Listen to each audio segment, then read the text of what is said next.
사무엘하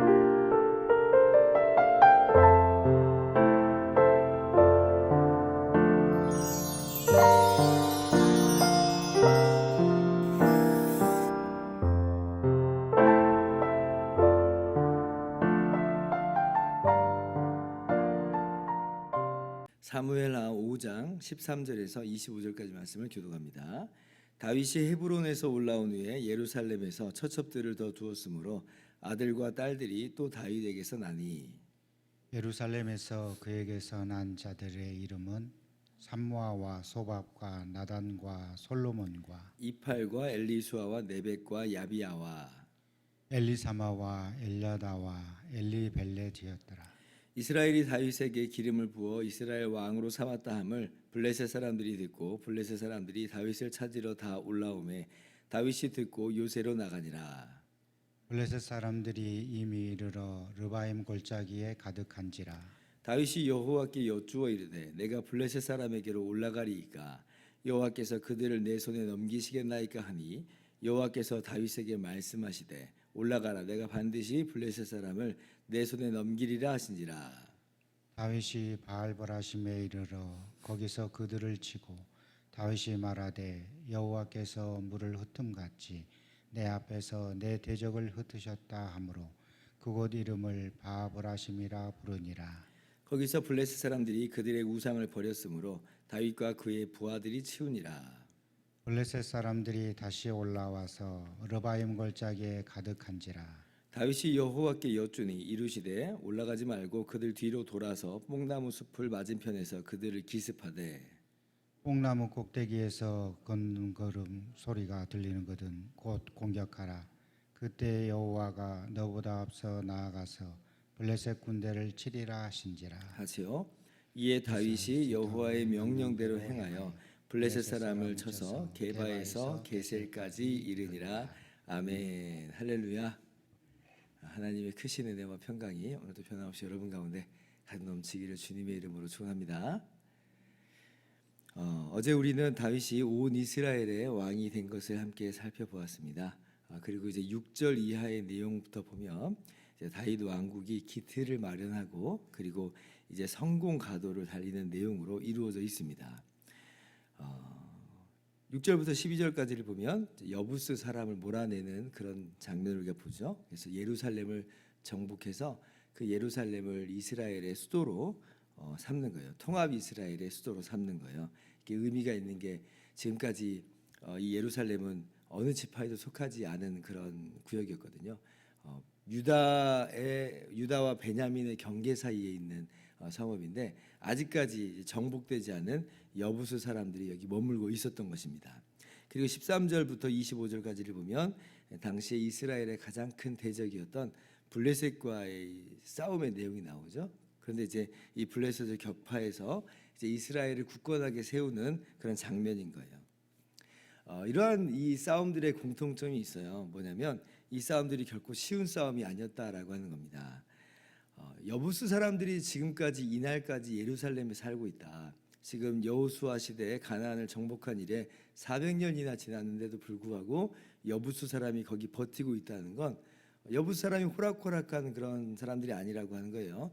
예루살렘이 정복하기가 그렇게 만만한 지형이 아니라고 하는 겁니다. 그러니까 이 여부스 사람들이 여기는 결코 올라올 수 없다 라고 이제 그렇게 자신만만하게 여겼던 것은 그만큼 천혜의 요새고 지형이었던 것 같아요. 사실 이제 여호수아 시대 때 한번 정복은 했어요. 한번 정복은 했는데 어찌된 일인지 지금 다시 여부수 사람들이 여기 자리 잡고 있다는 거예요. 그래서 학자들마다 좀 의견이 분분합니다. 이게 어떻게 된 일이냐라고 할 때 뭐 한번 정복했다가 다시 또 여부 사람들이 빼앗았다가 그리고 또 다시 점령을 해야 되는데 재점령하기에는 실패했다. 뭐 이런 것들이 가장 근접한 그런 설명이 아닐까 이렇게 생각을 한번 해봅니다. 아무튼지간에 정복하기 어려운 그런 곳이었다라고 하는 거예요. 블레셋과의 싸움은 두말할 것도 아니죠. 블레셋은 그 당시에 이 이스라엘에 큰 영향력을 발휘하고 있었던 때입니다. 왜냐하면 그래도 사울 왕 때는 블레셋과의 싸움이 그래도 이제 뭐랄까요 서로 이제 어떻게 할 수 없는 그런 위치까지 올라간 것 같은데, 근데 7년 전에 이 블레셋과의 싸움에서 사울과 그의 아들들이 다 죽었잖아요. 요나단까지 다 전사를 하게 됐습니다. 그때 이래로 이제 블레셋 사람들이 아마 이스라엘을 다시 한번 주물럭주물럭 했을 그런 가능성들이 굉장히 많죠. 그리고 게다가 이스라엘은 지금 북쪽 지파들하고 남쪽 유다로 이렇게 두 조각으로 나눠져서 이스보셋을 따르는 자들 그리고 다윗을 따르는 자들로 내전까지 벌어진 상태이기 때문에 블레셋 사람들이 뭐 이스라엘에게 영향력을 크게 발휘할 수밖에 없는 그런 구조였던 것이에요. 근데 이제 이스라엘이 내전에서 이제 회복이 되고 하나의 신생 국가로 다시 한번 태어나는 것을 이제 보면서 블레셋이 이제 그걸 이제 가만히 둘 수가 없잖아요. 싹은 이제 밟아야 되니까. 그래서 그렇게 해서 지금 쳐들어온 것인데 이런 블레셋과의 전쟁에서 얼마나 이게 힘겨운 싸움이겠어요. 7년 전에 그렇게 대피해서 왕과 왕의 아들들이 다 죽고 이스라엘이 블레셋의 영향 속에서 휘청될 수밖에 없는 그런 상황의 전쟁이었다라고 하는 거죠. 이런 만만치 않은 싸움이었지만 그러나 두 번째 이 전쟁의 공통점이 있죠. 뭐냐면 적군이 강해요. 그러나 이스라엘의 하나님은 더 강하다라고 하는 것을 우리는 두 번째 공통점으로 발견하게 되는 것이에요. 여부스 사람들을 격파하고 예루살렘을 점령한 것이 분명히 여기에서는 뭐 아무런 뭐 하나님의 역사가 나타나 보이지 않는 것처럼 보이지만 10절 보니까 만군의 하나님 여호와께서 함께 계시니 다윗이 점점 강성하여 가니라 이렇게 말씀하고 있거든요. 그러니까 이 모든 것도 사실은 일하는 것은 다윗이요 다윗의 신하들이지만 그러나 하나님이 함께 하심으로 말미암아 예루살렘을 정복할 수 있었던 것이고 계속 강성할 수 있었다라고 하는 것이에요. 블레셋과의 전쟁에서는 더욱더 이 하나님께서 함께 하시고 또 하나님의 그 강하신 능력이 잘 나타내 보이는 그런 싸움인 거죠. 블레셋이 이제 올라왔을 때 17절 이하를 보면 블레셋 사람들이 이제 다윗을 징벌하려고 좀 올라왔을 때 다윗이 이제 하나님께 묻습니다. 어떻게 하면 좋을까요? 올라가리까 하니까 하나님께서 응답하여 주시죠. 올라가라. 그래서 다윗이 하나님의 이러한 이 말씀을 힘입어서 나가는 거예요. 그랬더니 정말 하나님께서 이 전쟁에서 이기게 하십니다.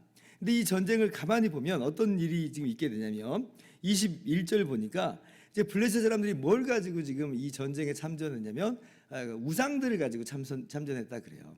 그러니까 블레셋 군대가 나름대로 지금 어떠한 명분으로 지금 어떤 명목으로 싸우고 있냐면 신들의 전쟁이라고 하는 거예요. 신들의 전쟁. 이스라엘도 이전에 이런 일이 있었죠. 예전에 한 60년 정도 전에 엘리 제사장 시대 때 블레셋과의 싸움에서 한번 지니까 안 돼가지고 뭘 가지고 오게 해요? 언약궤를 가지고 오게 해요. 언약궤는 하나님께서 임재하시는 곳이다. 언약궤만 오면 하나님께서 여기 계시는 거야 라고 오해한 거죠. 그러면서 언약궤를 가지고 그 전쟁을 신들의 전쟁으로 삼았어요. 근데 그때는 이제 무참하게 깨지고 언약궤도 뺏기는 그런 일이 있게 됐습니다. 그런데 지금 반대편으로 비슷한 일이 벌어진 거예요. 60년 만에 다시 한번 전쟁이 벌어질 때 이번에 블레셋 사람들이 자신들의 우상을 갖고 왔어요. 아마 개인적인 우상들, 개인의 신상들 아마 그런 거 좀 다 갖고 왔던 것 같아요. 아니면 뭐 도시별로 가지고 왔을지도 모르겠어요. 그래서 그렇게 이 자신들의 신들을 데리고 우상을 데리고 그렇게 전쟁을 하게 됐는데 근데 하나님께서 이기게 하시잖아요.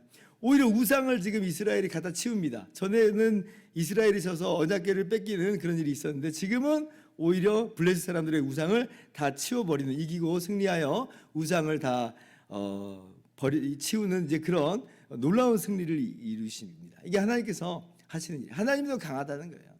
언약궤를 빼앗겼을 때도 친히 언약궤를 다시 이스라엘 가운데 돌아오게 하시는 하나님. 그리고 오늘은 적군이 우상을 가지고 왔음에도 불구하고 우상들은 아무것도 아니라고 하는 것을 선언하면서 블레셋을 격파하게 하시고 이스라엘로 이기게 하시더라 하는 거예요.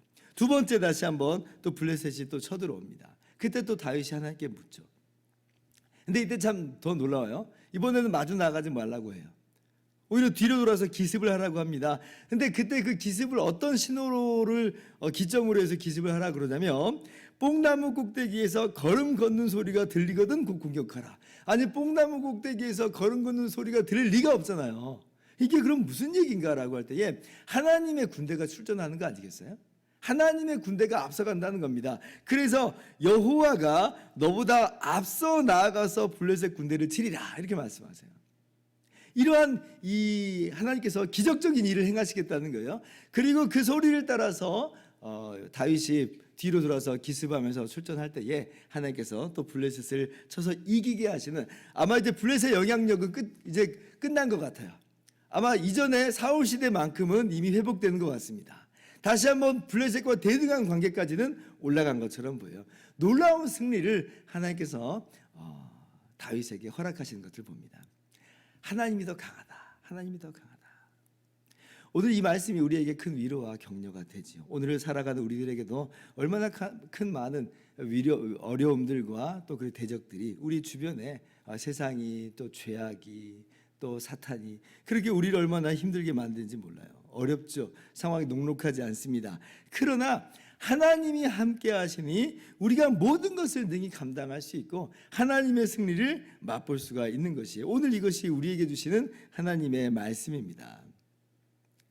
그러니까 하나님께서 우리의 인생을 이렇게 경영하시는 것을 보세요. 어저께도 말씀드린 것처럼 다윗이 22년 만에 이렇게 왕이 오르는 그 과정들, 얼마나 어려운 과정들이 그 순간순간 있었어요. 그러나 하나님의 말씀이 그대로 이루어지더라라는 걸 봅니다. 하나님께서는 만군의 하나님, 능력의 하나님, 전능하신 하나님이에요. 그 하나님이 우리의 목자가 되셔서 우리의 길을 인도하시는데 그 무엇이 우리를 감히 해할 수 있겠습니까? 주의 지팡이와 막대기가 나를 안위하시나이다. 그래서 우리는 해를 두려워하지 않는다. 해가 없다는 거 아니에요. 해가 와요. 그런 어려운 상황이 와요. 그러나 우리는 그 두려워하지 않습니다. 왜냐하면 그보다 더 크신 하나님이 우리와 함께 하시면서 우리를 지켜주시고 보호하시고 우리의 인생길을 이끌고 가시기 때문에 그렇습니다. 그러므로 우리가 오늘 말씀을 통해서 격려받고 위로받으면서 우리가 다윗의 모습을 우리의 모범으로 삼기를 바랍니다. 첫 번째는 기도하는 삶이잖아요. 다윗이 항상 그랬던 것처럼 여전히 변함없이 하나님께 물으면서 나아요. 어떻게 할까요? 올라갈까요? 그러니까 이러한 하나님께 항상 여쭙는 이 모습은 참으로 우리가 본받아야 될 귀한 모습이에요. 우리가 하나님께 기도하면서 나아갈 때에 하나님께서는 우리의 기도를 응답하시고 우리에게 지혜를 주시고 또 우리에게 능력을 주시고 또 우리를 선한 길로 인도하심을 믿으시면서 이렇게 오늘 또 이 새벽에 기도하러 나온 줄 믿습니다. 하나님의 응답이 또 오늘 여러분 가운데 있기를 주님의 이름으로 축원합니다. 그리고 다윗의 또 모습을 우리가 또 하나 적용할 건 뭐냐면 이게 묻고 끝난 게 아니잖아요. 다윗이 그렇게 묻고 실제 전진합니다. 그러니까 전투에 나가는 거예요. 기도만 하고 멈추는 게 아니라 하나님께서 응답하신 대로 자신감을 가지고 용기를 얻어서 나아가는 것이 필요합니다. 나팔 소리가 들렸는데도 우리가 출전하지 않는다면 안 되겠잖아요. 나팔 소리가 들렸을 때는 우리가 기꺼이 나아가야 돼요. 맹렬한 싸움이라 할지라도 주님께서 승리를 주실 것이므로 우리는 자신 있게 나가는 거죠. 그래서 오늘 여러분의 그 선한 싸움들을 여러분의 인생 속에서의 이 영적인 싸움들을 잘 감당하며 주님께서 주신 승리를 맛볼 수 있기를 주님의 이름으로 축원합니다. 기도하겠습니다.